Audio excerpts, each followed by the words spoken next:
안녕하세요. 도장깨기TV 역사깨기 4화 1편 한반도 남부에 왜가 있었나 라는 제목으로 시작해 보겠습니다. 3화 2편에서 춘추 전국시대를 다루면서 나름 뜨거운 감자인 고조선 낭랑 폐수를 원래는 3화 3편으로 만들려고 했어요.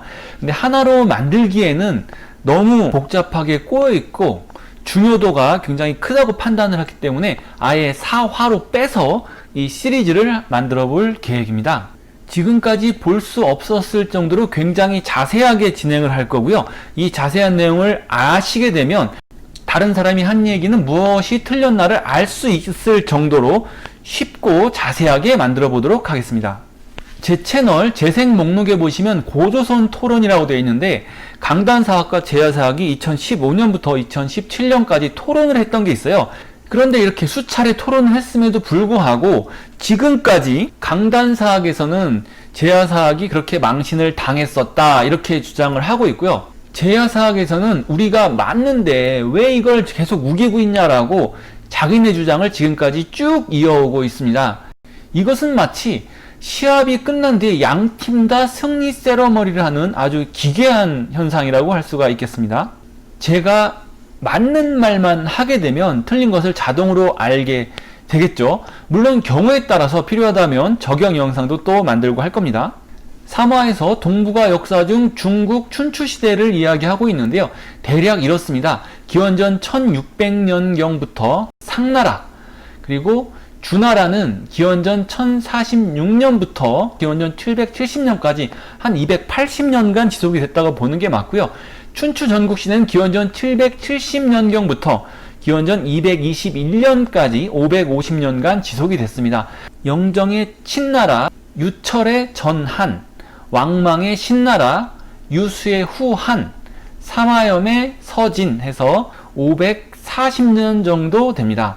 기원전 221년에서 삼화염의 진나라가 기원 후 317년에 망하게 됩니다.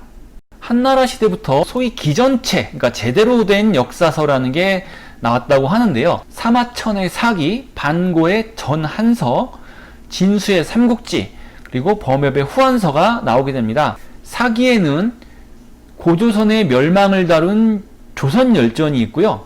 한서에도 비슷한 조선전이 있습니다. 삼국지에는 동의전이 있습니다. 고조선이 아니라 고구려를 비롯한 여러 나라를 다루고 있고, 역시 범협의 후한서도 동의열전이라고 있습니다. 비슷하지만 약간은 다릅니다. 이 역사서가 생겼던 시기를 한번 생각을 해보시면 사기는 전한무제 유철시대쯤이고요. 반고의 전한서는 후한 광무제 유수 시기쯤입니다. 진수의 삼국지는 서진무제 삼화염이 삼국을 통일한 그 후 시점입니다. 그래도 어느 정도 광활한 영토를 통일했을 때 역사서가 발행이 되었다는 걸 알 수가 있죠. 진시황의 친나라에서는 왜 역사서가 없나라는 생각도 드는데, 진시황은 역사서를 만들어서 후대에 전하려고 했던 노력보다는 자기가 불로불사해서 영원히 살려고 했던 사람이기 때문이었지 않았나 라는 생각은 듭니다. 그리고 범협이 쓴 후한서는 남송시대인데요. 이때도 잘 알려져 있지 않지만 그래도 그 와중에 강성할 때입니다. 남북조 시대 중에서 가장 세력이 컸던 시대가 바로 이 남조의 유송의 제3대 유일융 문왕제 때라고 합니다. 그때 만들어졌어요. 수당시대 전까지 가장 큰 나라였다고 할 수가 있고요. 유송의 문왕제도 원가이치라고 해서 나름 정치체제를 잘 안정적으로 운영했던 황제로 알려져 있습니다. 진수의 삼국지 중에 동의전 한 편을 보도록 하겠습니다. 한은 대방의 남쪽에 있다. 동과 서로는 바다를 한계로 하고 남으로는 외와 접한다. 사방이 가히 사천리이다. 세 종족이 있는데 하나는 마한이고 둘은 진한이며 셋은 변한이다. 진한은 옛 진국으로 마한의 서쪽에 있다. 여기에서 동과 서로는 바다를 한계로 하고 남으로는 외를 접한다 라는 이 표현 때문에 오른쪽과 같은 지도가 나오게 됐습니다. 그런데 같은 진수가 쓴 삼국지 외전을 보면 이렇게 되어 있어요. 외는 대방 동남쪽 바다 가운데 있고 바다의 섬의 의지의 구급을 이룬다 이렇게 되어 있습니다.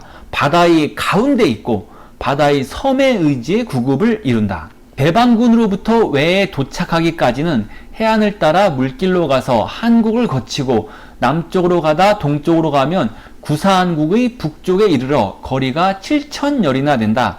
다시 바다를 건너며 천여리를 가면 대마국에 도착한다. 여기서 일부분만 발췌해서 맞춰보면 한반도 남쪽에 외와 접한다고 했으면 한반도 남쪽은 외입니다. 그래서 그 관점에서 동의전을 보게 되면 대방군에서 해안을 따라 내려가서 동쪽으로 가게 되면 구사한국 북쪽에 이른다. 여기도 외가 돼야 됩니다. 구사한국이 외가 돼야 이게 앞뒤가 맞는 거예요. 그리고 그 구사한국에서 바다를 건너 천여리를 가면 대마도에 이른다. 이 이야기니까 구사한국은 외가 되는 거죠. 이렇게 논리를 전개시켜 나가면 바다 가운데 있다는 것과 대치가 되죠. 물론 한반도 남부에서 대마국까지는 1,000여리가 아니게 되지만 대마국이 일본 뒤쪽에 있다는 것보다는 더 말이 맞게 됩니다. 그러면 지금 우리가 보는 대로 보게 되면 어떻게 되냐? 외를 일본 열도로 본다는 얘기죠. 대방군, 황해도로 비정을 했을 때 대방군에서 7,000여리가 아닙니다. 대방군에서 7,000여리가 아니라는 문제가 생기고 대마국을 대마도로 비정했을 때 대방군에서 대마도까지는 또 8,000여리는 더더욱이 아니죠. 어느 것을 택하든 다 문제가 돼 있어요. 외가 한반도 남부에 있었다는 것도 아무리 봐도 앞뒤가 안 맞고 외가 일본에 있었다고 해도 삼국지와 안 맞는다는 겁니다. 남쪽으로 가다 동쪽으로 가서 7,000리, 어떻게든 7,000리를 만들어내려고 해도 도저히 7,000여리는 나오지 않아요. 그렇다면 삼국지를 쓴 진수는 왜 7,000여리라고 쓴 걸까요? 멀기에 체감상 그렇게 느껴지기에 7,000여리라고 쓴 걸까요? 진수가 아닌 이상 이 내용을 알 수는 없지만 우리가 알 수 있는 건 진수가 그렇게 생각을 했다거나 혹은 그렇게 전해 들었다거나로 판단을 해야 한다고 봅니다. 외가 사만과 접한다라는 구절과 외는 바다로 둘러싸인 섬이다. 이 문제는 바로 중국 역사서가 모순이라는 것을 증명하는 겁니다. 누가 봐도 중국 역사서에는 잘못된 내용이 있을 수 있다라고 판단을 하고 그 대치되는 둘 중 하나는 틀린 거죠. 두 개 다 어느 것이든 틀렸을 가능성이 있는 것입니다. 하지만 사이비 역사학자들은 그 둘 중에 하나를 취사 선택해서 중국 역사서에 나오는 대로 나는 증명을 한다. 이렇게 이야기를 하고 있는 겁니다. 결국 이 문제는 타임머신이 개발되지 않는 한 사만이 남으로 외와 접했다는 걸 믿는다든가 외가 바다 한가운데 있는 섬이라는 걸 믿는다라는 것은 결국 개인의 판단이 될 수밖에 없습니다. 도장깨기TV는 항상 말해왔습니다. 역사란 발굴 등에 의해 바뀔 수 있는 게 역사다. 정설도 바뀌는 게 역사이기 때문에 지금 현재 2020년 자료와 유물 유적을 가지고 판단하는 최선의 역사가 있을 뿐이다. 저도 아는 게 많지 않지만 최대한 많이 알려고 노력을 해서 선택 역사를 만들어서 여러분들에게 알려드릴 뿐이라고. 그러면 도장깨기TV 너도 결국 잘 모르면서 왜 남을 저격하고 있냐 하실 수 있습니다. 하지만 저는 할 수 있다고 주장합니다. 왜냐? 잘못된 사료를 발췌해서 그걸 악의적으로 수정해서 남이 틀렸다고 매도하는 자를 저격할 수 있습니다. 제가 맞다는 걸 증명을 못해도 상대가 틀렸다는 걸 증명할 수 있습니다. 상대가 틀렸다는 걸 증명할 수 있기 때문에 저는 저격을 할 수 있고 당연히 상대가 확실히 틀린 것에 대해서 저격을 하고 있습니다. 그래서 반박이 없는 거예요. 이 문제에 있어서도 어떤 사람이 한반도 남쪽에 외가 있었다라고 한다면 그게 틀렸지 않냐. 중국 사서에는 분명히 외가 섬이라고 했다. 한반도 남쪽은 섬이 아니기 때문에 네가 한 말은 틀렸다라고 저격을 할 수 있다는 거죠. 역사에 있어서 지금 유물 유적과 밝혀진 사료로 최선을 다할 수밖에 없다는 점과 더불어 꼭 염두에 둘 부분이 있다고 저는 생각이 있는데요. 오늘 보셨다시피 중국 사서에서도 틀린 내용이 있을 수 있다. 역사책이라고 해서 무조건 다 100% 진실은 아니다. 역사를 쓴 사람이 그렇게 봤거나 생각했을 뿐이라는 거죠. 3화 2편에서 기원전 17세기에서 기원전 3세기까지 이야기를 다뤘는데 이때 당연히 고조선이 존재했습니다. 그러면 이 시대의 고조선에 대해서 어떻게 묘사를 하고 있냐를 보는 거고요. 대한민국의 고조선 역사 연구가 대부분 이런 형태로 이루어지고 있습니다. 사마천의 사기, 이 정식 사서 이전에 쓰여진 여러 가지 책들이 있는데요. 그 중에 또 비중 있는 책이 바로 관중의 관자라는 책입니다.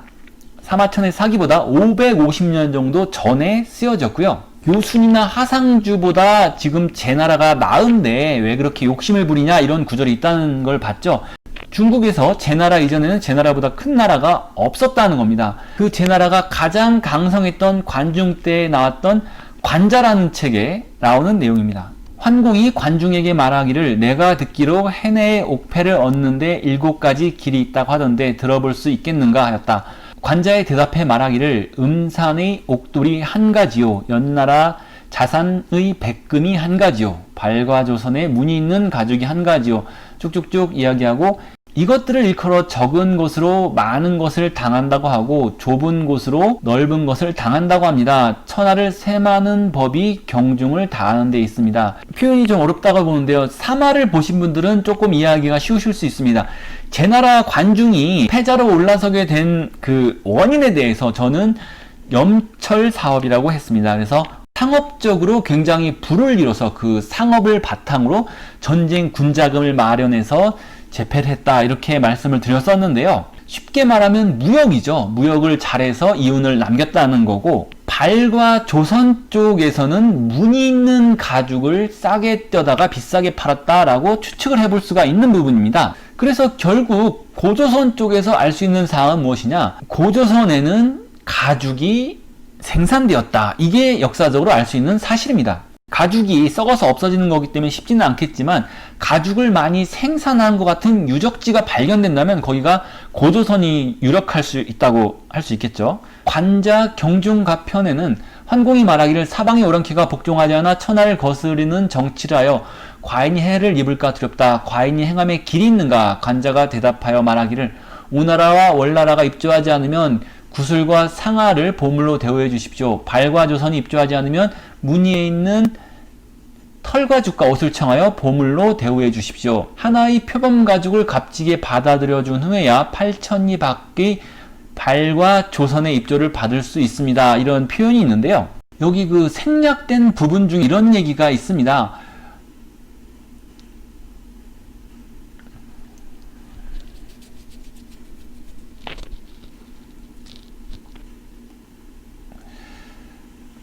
어찌어찌 한 후에야 8천리 밖의 5월로부터 입조를 받을 수 있다. 그리고 이제 그 다음이 여기가 그거예요. 하나의 표범 가죽을 값지게 받아들여 준 후 8천리 밖의 발조선으로부터 입조를 받을 수 있다. 위키에는 생략이 돼 있지만 제나라로부터 5월까지도 8천리라고 표현을 했고 제나라부터 발조선까지도 8천이라고 표현을 했다는 거죠. 역사책에서 제나라를 쓴 것과 진나라를 쓴 게 내용이 다를 수도 있지만 같은 편, 그것도 같은 문장 안에서 8천리를 썼습니다. 제나라와 5월까지가 8천리가 아니죠. 현대식 계산 방식으로 아닙니다. 하지만 8천이라고 썼고 그와 똑같이 제나라와 발조선까지도 8천이라고 썼습니다. 그렇기 때문에 제가 이 5월까지 거리를 카피해서 그대로 회전을 시켰습니다. 굉장히 과학적이죠. 그래서 거리를 해보면 요령 지방까지로 판단이 됩니다. 여기에서 분명히 알 수 있는 역사적 사실은 기원전 7세기에 제나라의 거리 개념이 달랐을 수 있다라는 것과 발조선과 5월은 제나라로부터 비슷한 거리로 떨어져 있다라고 판단할 수 있겠습니다. 여기서 좀 더 나아가서 판단해 볼 수 있는 사항은 여기까지입니다. 춘추시대의 8천리는 지금과 다를 수도 있다. 아니면 춘추시대 8천리도 사실 지금 8천리와 별로 차이가 없는데 진수가 부풀려지거나 와전된 사항을 검증 없이 그대로 사서에 적어놨다 라고 생각해 볼 수 있죠. 삼국지의 내용과 관자의 내용을 삼란 논법으로 전개한다면 이렇게 전개할 수도 있겠습니다. 기원전 7세기 관자에서는 제나라에서 5월까지를 8천이라고 했다. 기원 후 3세기 삼국지에서는 대방에서 대마도까지를 8천이라고 했다. 도장깨기 TV에서 내릴 수 있는 결론은 기원전에 중국의 거리 개념이 달랐고 그 방식으로 측정했던 8천이라는 것, 즉 기원전 5세기든 기원전 1세기든 기원 후 1세기든 어떤 사람이 그 옛날 방식 그대로 한의 동쪽에서 일본까지 거리를 재고 8천이라고 어떤 기록을 남겨뒀던 거예요. 근데 그 기록이 그대로 전달이 되면서 그 방식으로 8천이라고 했던 그 기록이 이어지면서 기원 후 3세기에 진수가 생각해보니까 그러면 대방에서 대마도까지가 8천이구나 라고 해서 여과 없이 알아보지도 않고 그대로 썼다라고 판단할 수 있다는 거죠. 여러분들 이거는 저의 판단이라는 걸 아셔야 돼요. 검증이 되지 않았다는 겁니다. 제가 아는 지식 범위 내에서 제가 최대한 판단을 한 거예요. 이것보다 더 많은 것이 밝혀진다거나 더 많은 정보와 결합이 된다면 바뀔 수 있다는 겁니다. 이런 개별적인 주장과 객관적인 사실을 구분하지 못해서는 안 됩니다. 이것을 혼용해서 쓰는 것이 사이비학자의 특징입니다. 저는 제가 혼자 판단한 거에 대해서는 도장깨기TV의 채택 역사라고 이야기를 합니다. 이거는 저의 채택이기 때문에 더 많은 정보나 반론을 들어보고 제가 바꿀 수도 있다고 분명히 이야기를 합니다. 관자에서 역사적 사실이라고 할 수 있는 부분은 고조선에서는 가죽이 많이 생산되었다는 점과 기원전 7세기에는 도량형 거리가 달랐을 수 있다. 발조선과 5월은 제나라로부터 비슷한 거리로 떨어져 있었다라는 것입니다. 이제 다음 편에서는 사마천의 사기에 나와 있는 조선 열전을 가지고 이야기를 해보도록 하겠습니다. 도장깨기TV에서는 특정 주장을 위해 마음대로 재배열되어져서 이야기하는 게 아닌 역사책이 쓰여진 시간적 순서에 따라 진행합니다. 4화 2편도 많은 기대 바라겠습니다. 감사합니다.